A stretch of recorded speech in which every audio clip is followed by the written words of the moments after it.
Well, good afternoon, good morning, wherever it may be. My name is Ryan Bohl. I'm a senior Middle East and North Africa analyst here at the RANE Network, and today I am joined with our director of analysis, Adriano Bosoni, to talk through both our quarterly forecast for Q3 2025 and how it's lining up with our annual forecast that we wrote all the way back in what seems like forever ago now, in December and January.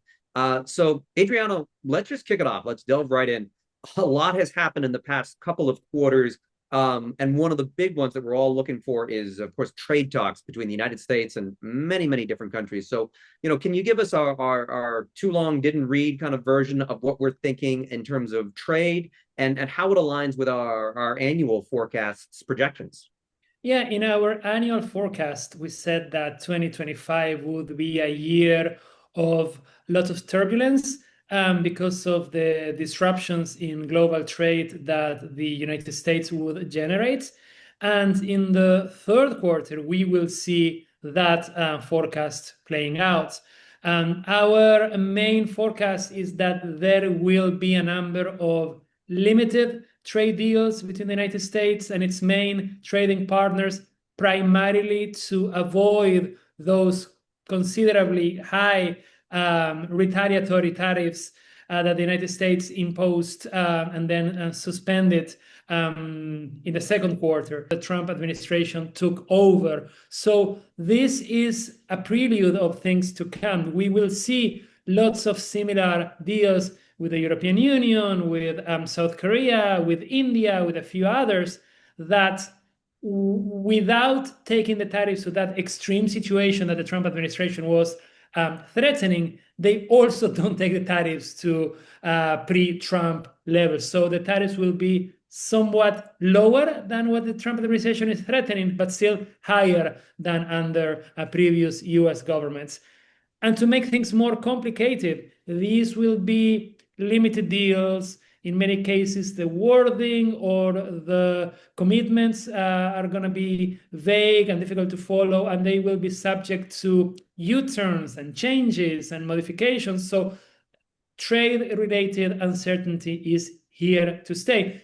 And of course, Ryan, as you know this very well, there are tariffs that are not even under discussion, like those tariffs that the United States applied on steel, aluminum, cars, which are very, very solid from a legal perspective from the United States. They are here to stay. So the tariffs will be on other issues and other goods not covered by those sectorial tariffs that are here to stay. So maybe you could say it's trade uncertainty, but our narrative has been the global trade environment is being restructured, and the uncertainty is how fast and how dramatic is that. And our forecast is that it is going to be milder than perhaps the most catastrophic versions of it, but it will still be significant, won't it? Yeah, and of course, following that line of thought, one of the main relationships that we are looking at, of course, is that between the United States and China, the two largest economies in the world. There is a framework agreement that was reached a few days ago. There is a temporary truce, but we know that these are strategic rivals. So a truce is only that, a truce, until the next escalation in the trade war. And China, and this is very interesting, has proven very willing to retaliate and to retaliate through measures that really hurt or at least threaten the US economy, like using its almost monopoly in the refining of rare earths to threaten the United States. You know that despite what the name suggests, rare earths are not that rare. They're pretty much everywhere on Earth, but China has almost all of the refining capacity. So if China decides to restrict the exports, or what it's doing right now, which is introducing additional rounds of licensing for the export of these rare earths, then everything from consumer electronics to super sophisticated weapons and many other things will take a hit. So in addition to what the United States is doing, we also are tracking what its trading partners, and especially those particularly powerful like China, will do if they feel threatened. And of course, Ryan, another big topic that we covered in the annual forecast and saw significant escalation in the final days of the second quarter, but will remain very significant in the third quarter, is the tension, to put it mildly, between Israel and Iran. Our take is that yes, there is a ceasefire in place that is very, very fragile, and it may not last the quarter. So, Ryan, as our senior MENA analyst, what is your view on that? Well, in our annual forecast, and what we were arguing, the trend line was that maximum pressure was back because Trump was back. That Israel would take that as a sign that they could be more aggressive against Iran, and so we were forecasting more aggression this year. We just didn't know the timing. The timing was always going to be one of those things that's tricky because it is a matter of like tactical choices, political choices, and conversations behind the scenes.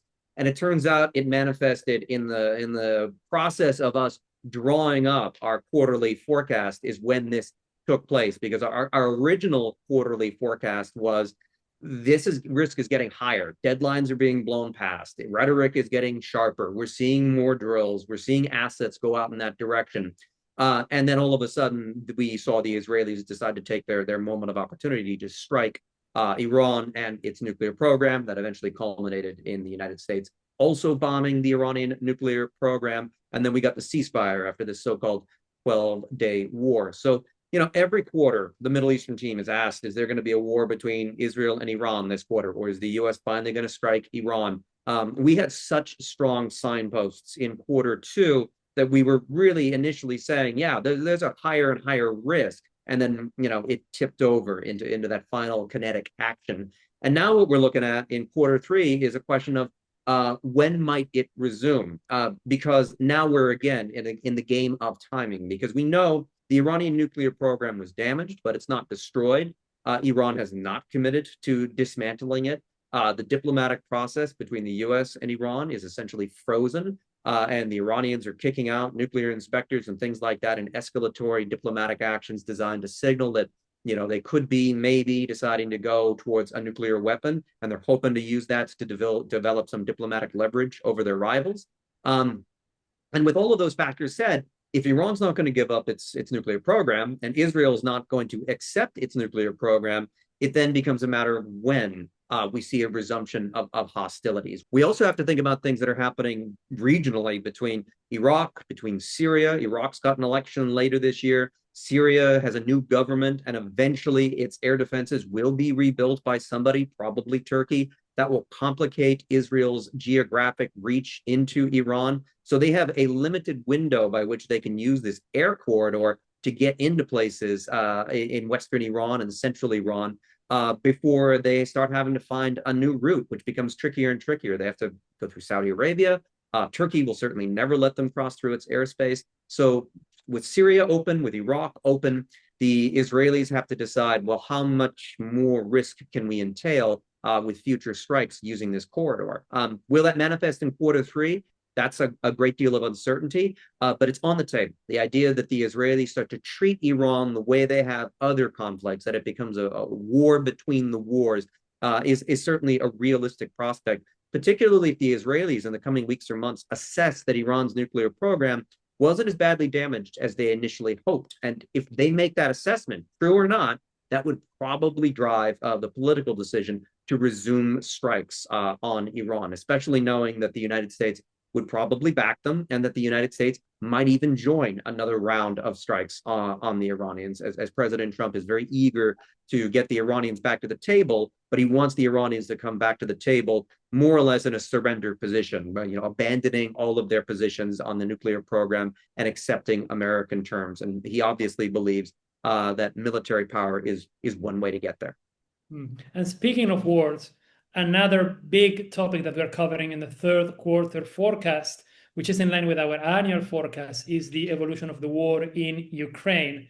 And to make a long story short, our main takeaway is that, yes, there will be a diplomatic engagement, and yes, there will be new rounds of negotiation between Russia and Ukraine, the United States, Europe, and a few others. But at least in the third quarter, we do not think there will be a permanent, sustainable peace agreement. There could be temporary ceasefires for a few days or even for a few weeks, but we do not think that a permanent peace agreement, a comprehensive peace agreement will materialize in the third quarter, primarily because Russia still feels that it can make additional territorial advances and that they can continue pressuring Ukraine into a deal that happens primarily under Russian terms. We are seeing signs that the Russian economy is starting to slow down. The first half of the year was not that good. Inflation is going up. If oil prices remain low, then this is not good for Russia. So yes, the Russian economy is feeling the impact, and everything that is not connected to the war effort is slowing down. But Russia can still continue fighting. They are not feeling the pain. They are not under so much economic stress that they need to change the strategy and go to the negotiating table looking for a permanent ceasefire. And Russia also is not feeling enough pressure either through sanctions from the West or Western military support for Ukraine to feel that it has to negotiate. So the fighting will continue. Russia will continue to push on the northern front and on the eastern front. And yes, I insist, there will be meetings and things will be said and promises will be made, but this is not the quarter where we see a significant peace agreement. And so, Adriano, when we're thinking about our annual forecast, and in fact, we've done even decade forecasts, like where are we along our trend line for the Russia-Ukraine conflict? Yeah, in the annual forecast, we wrote that especially with the Trump administration taking over and as Ukraine starts to feel the exhaustion after 3 years of war, the chances of some kind of settlement would increase. And we have seen that during the first 2 quarters of the year. Russia and Ukraine had meetings since the beginning of the war. There was a significant hike in diplomatic engagement between the United States and Russia. Diplomacy is working and is very active, and we have seen at least there is a conversation going. And we also have a very clear view of how the war will end. We think we are heading in the direction of a settlement in which Russia gets to control most, if not all, the territory in Ukraine that it has conquered, where Ukraine has very weak security guarantees from the West, where Ukraine is not in a position to join NATO or the European Union, at least in the short to medium term. So we know the direction of the trend.